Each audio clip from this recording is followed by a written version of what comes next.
Hello friends. तो आज मैं आप लोगों के लिए लेकर आई हूँ डीसीए पीजीडीसीए के ओल्ड क्वेश्चन पेपर, जिसमें हम देखेंगे कि जो हमारा पेपर रहता है वो कितने नंबर का आता है। वह इसके साथ साथ पेपर में पास होने के लिए कितने नंबर चाहिए पड़ते हैं।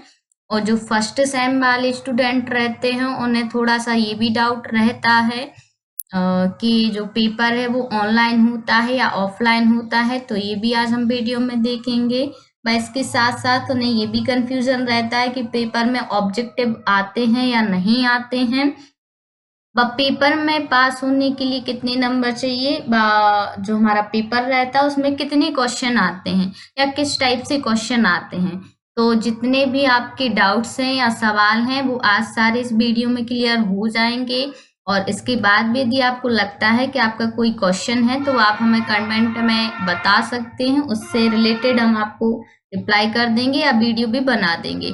तो हम सब्जेक्ट वाइज देखेंगे। यहाँ पर मैंने एक फोल्डर बनाकर रख लिया था जिसमें अलग अलग सब्जेक्ट के पेपर दिए हुए हैं, क्योंकि इनसे रिलेटेड ही क्वेश्चन आते हैं या इसी टाइप के क्वेश्चन आते हैं, आप ये भी कह सकते हैं। तो आज हम फंडामेंटल का देखते हैं। तो यहाँ पर हमने फंडामेंटल के कुछ पुराने पेपर लिए हुए हैं जिसमें डीसीए व पीजीडीसीए दोनों के मिक्स हैं। तो एक एक पेपर को हम देखते हैं किस टाइप से हमारा पेपर आता है। तो यहाँ पर हम इसको ओपन कर लेते हैं। ठीक है, तो इस टाइप से ओपन हो जाएगा ये हमारा। आप चाहें तो दूसरे टाइप में भी ओपन कर सकते हैं, नोटपैड वर्डपैड जैसे भी आपको ओपन करना है। थोड़ा सा यहाँ पे हम जूम भी कर ले रहे हैं स्क्रीन को। ठीक है, तो ये सिंपल सा फ्रंट पेज रहता है जिसमें आपको टाइमिंग दिया रहता है। तो इससे आप समझ गए होंगे कि जो हमारा पेपर है वो कैसा रहता है, ऑनलाइन नहीं होता है, मतलब लिखित में होता है। ठीक है, और यहाँ पर जो हमारा फंडामेंटल का सब्जेक्ट है वो किसका है, डीसीए का है। ये हमारा पेपर देखिए फर्स्ट सेम का, जो कि कब का है, जनवरी 2024 सेशन का है। ठीक है, जिसमें आपको यहाँ पर नंबर दिए हुए हैं। तो हमारा जो फंडामेंटल का पेपर है वो 80 नंबर का होता है और पास होने के लिए आपको 32 नंबर चाहिए पड़ते हैं। यहाँ पर इसके कुछ निर्देश दिए रहते हैं। हिंदी इंग्लिश दोनों में पेपर आता है, आप जिस भी मीडियम से हैं आप पेपर सॉल्व कर सकते हैं। तो नॉर्मल सा आप ये पढ़ सकते हैं और इसके अकॉर्डिंग कर सकते हैं। हम नेक्स्ट पेज पर जाते हैं। ठीक है, इसको भी थोड़ा सा जूम कर लेते हैं।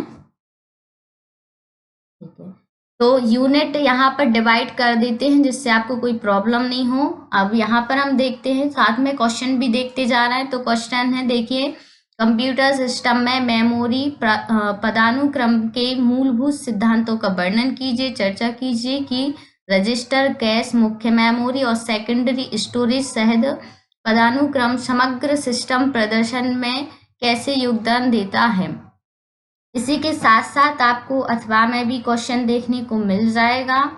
तो यहाँ पर अथवा में दिया हुआ है, प्रमुख तकनीकी प्रगति पर प्रकाश डालते हुए पिछले कुछ वर्षों में पर्सनल कंप्यूटर के विकास पर चर्चा कीजिए। ये आप लोगों ने पढ़े होंगे यदि आप लोग क्लास जाते होंगे, जहाँ से भी आप लोग कर रहे हैं, डीसीए पीजीडीसीए कोर्स कर रहे हैं, या क्लास नहीं जाते तो नोट्स में या क्वेश्चन बैंक आप लोग को मिले होंगे। तो इसमें भी इस टाइप के क्वेश्चन आप लोगों को देखने को मिले होंगे। अब हम सेकंड यूनिट पर आ जाते हैं। तो देखिए सेकंड यूनिट में हमारा, अच्छा, यहाँ पर क्वेश्चन आपको फर्स्ट सेकंड थर्ड ही मिलेंगे। ठीक है, मतलब यूनिट सेकंड है तो ऐसा नहीं कि यूनिट का फर्स्ट क्वेश्चन या आंसर। टोटल यहाँ पर 10 रहते हैं क्वेश्चन, क्योंकि तो कीबोर्ड और माउस जैसे पारंपरिक इनपुट उपकरणों की कार्यक्षमता और विशेषताओं पर चर्चा कीजिए। इसके साथ साथ आपको यहाँ पर अथवा में, सॉरी नेक्स्ट पेज पर होगा, ये देखने को मिल जाएगा। तो हम नेक्स्ट पेज पर चलते हैं। यहाँ पर अथवा में चौथा जो पेपर है या क्वेश्चन है वो आपको दिया हुआ है। ठीक है, अच्छा, ऐसा नहीं रहता यदि अथवा में है तो आपको या तो तीसरे नंबर वाला क्वेश्चन या चौथे नंबर वाला कोई एक करना होगा। ठीक है, यहाँ पर दिया है, लेजर प्रिंटर और इंकजेट प्रिंटर सहित नॉन इम्पैक्ट प्रिंटर्स का वर्णन कीजिए। गति, गुणवत्ता और उपयोगिता जैसे कारकों पर विचार करते हुए इम्पैक्ट प्रिंटर के लाभों और सीमाओं पर चर्चा कीजिए। फिर इसके बाद दिया हुआ है क्वेश्चन हार्ड डिस्क ड्राइव और सॉलिड स्टेट ड्राइव जैसे सेकेंडरी स्टोरेज डिवाइस की विशेषताओं का अन्वेषण कीजिए तथा गति, क्षमता और डेटा दृढ़ता के संदर्भ में उनके अंतर को उजागर कीजिए। ठीक है, तो यहाँ पर हमारे पास क्वेश्चन हो गए हैं। फिर उसके बाद छठवां क्वेश्चन दिया है, प्रत्येक का उदाहरण देते हुए प्राथमिक और द्वितीयक भंडारक उपकरणों के बीच अंतर बताइए। फिर हम नेक्स्ट पेज पर चलते हैं।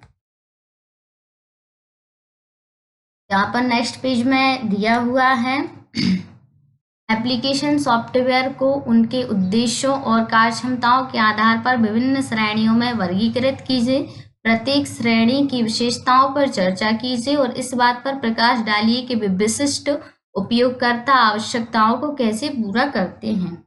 बस के साथ अथवा में क्वेश्चन दिया हुआ है, सॉफ्टवेयर की अवधारणा और कंप्यूटर सिस्टम की कार्यक्षमता में इसकी महत्वपूर्ण भूमिका को परिभाषित कीजिए। प्रत्येक का उदाहरण देते हुए सिस्टम सॉफ्टवेयर और एप्लीकेशन सॉफ्टवेयर के बीच अंतर बताइए। इसी के साथ दिया हुआ है फिफ्थ, कंप्यूटर नेटवर्क में विभिन्न प्रकार के संचारों की व्याख्या कीजिए। अथवा में दिया है, विभिन्न नेटवर्क टोपोलॉजी को उदाहरण से समझाइए। इसका शायद नेक्स्ट पेज पर होगा। ठीक है, तो ये हमने देखा डीसी के हो गए थे हमारे। इस टाइप से क्वेश्चन जनरली आपको इसी टाइप से देखने को मिलते हैं। अच्छा, यदि आप आईएमपी क्वेश्चन की वीडियो चाहते हैं तो कमेंट बॉक्स में बता दीजिए, हम उससे रिलेटेड भी वीडियो बना देंगे। यदि आप क्लास नहीं जाते हैं और आपको लग रहा है कि पास कैसे हो पाएंगे या कुछ भी, तो कुछ इस टाइप के क्वेश्चन 20-25 हम कवर करा देंगे। इसको आप आराम से पढ़ लेंगे, याद कर लेंगे, तो पास होने की आपकी 100% संभावना रहेगी। अब यहाँ पर पीजीडीसीए का देखते हैं। देखिए, ये भी जनवरी 2024 का है, लेकिन पीजीडीसीए का है। इसमें थोड़े से क्वेश्चन डिफरेंट रहेंगे क्योंकि इसका लेवल थोड़ा सा अलग हो जाता है डीसीए की अपेक्षा। तो नेक्स्ट पेज पर चलते हैं। नेक्स्ट पेज में यहाँ पर है, देखिए सबसे पहले मेमोरी क्या है, प्राइमरी और सेकेंडरी मेमोरी के बीच अंतर बताइए। फिर इसके बाद दिया हुआ है कंप्यूटर सिस्टम के लाभ एवं हानि लिखिए।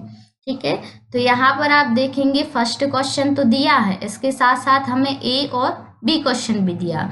तो आपको याद रखना है, जब भी आप फर्स्ट क्वेश्चन अटेंड करेंगे या जो भी क्वेश्चन आप अटेंड करते हैं, तो इसमें ए और बी दोनों को साथ में आपको अटेंड करना पड़ता है।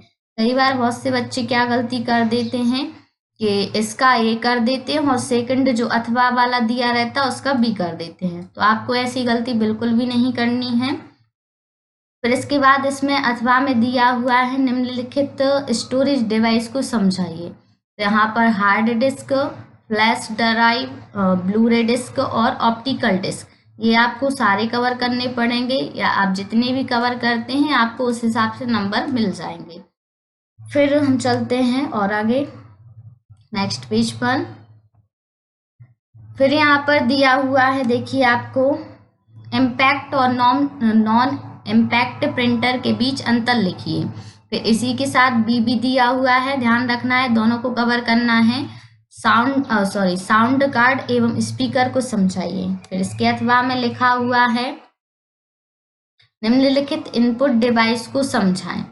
यहाँ पर track ball, light pen, MICR और त्वरित प्रतिक्रिया कोड, इस टाइप से कुछ क्वेश्चन दिए हुए हैं। फिर हमारा नेक्स्ट पेज पर है। ठीक है, तो यहाँ पर दिया हुआ है, देखिए ऑपरेटिंग सिस्टम क्या है, ऑपरेटिंग सिस्टम के कार्य लिखिए। इसके साथ बी भी दिया हुआ है, प्रोग्रामिंग भाषा क्या है, प्रोग्रामिंग भाषा के प्रकार बताएं। फिर यहाँ पर नेक्स्ट चलते हैं, छठवां दिया हुआ है अथवा में, नेक्स्ट पेज पर होगा हिंदी में। ठीक है, यहाँ पर दिया हुआ है हेक्साडेसिमल संख्या, वर्ड प्रोसेसिंग सॉफ्टवेयर, डेटाबेस प्रबंधन, ERP सॉफ्टवेयर, इनको आपको समझाना होगा। फिर इसके बाद यहाँ पर दिया हुआ है सातवां क्वेश्चन, कंप्यूटर नेटवर्क क्या है, कंप्यूटर नेटवर्क के प्रकार बताइए। और सेकंड यहीं पे मतलब 7th वाले का भी दिया हुआ, कंप्यूटर नेटवर्क में प्रयुक्त केबलों के प्रकार को समझाइए। फिर इसके आगे 8वां क्वेश्चन, मॉडेम से आप क्या समझते हैं, इसका कार्य लिखिए। इसका भी बी दिया होगा।